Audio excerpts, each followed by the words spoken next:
Hi, my name is Nicholas Karavolias, and I'm a PhD candidate at UC Berkeley studying plant biology. And as you'll come to learn in the next 3 minutes, I love to chat. So much, in fact, that growing up, I used to hear my family say, "Glisse do stomasu."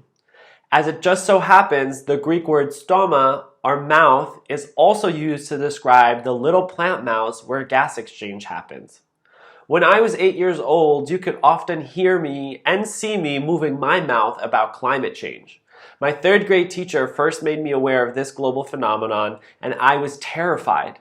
To this date, I feel a similar sentiment.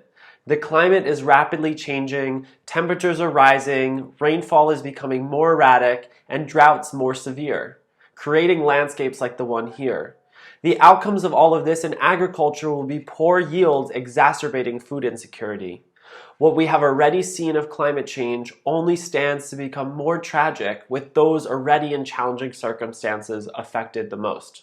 So what can be done about this calamity? It all comes back to chatting. Some might say talk is cheap, but I would have to disagree. In this case, I'm talking about plant mouths, stomata. These stomata, or plant mouths, so to speak, are how plants take in carbon from the atmosphere and release oxygen back into the air. They also happen to be the major sites of water loss. 90% of all water loss in rice occurs via stomata. As climate change threatens our water supply, approaches in agriculture to improve the water use efficiency in crops are necessary.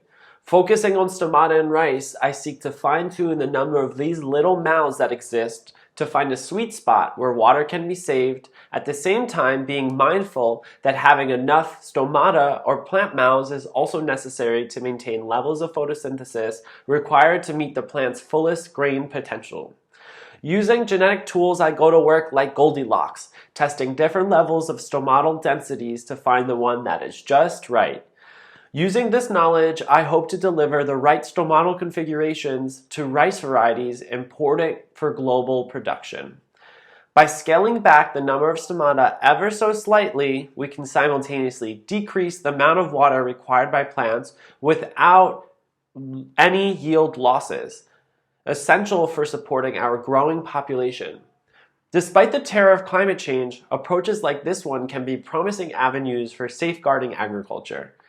And the hope doesn't stop with just this one example. Many researchers are coming up with innovative solutions to address the daunting challenges of climate change ahead. Through the joint effort of scientists and society, I feel confident in saying that crops can be adapted to climate change.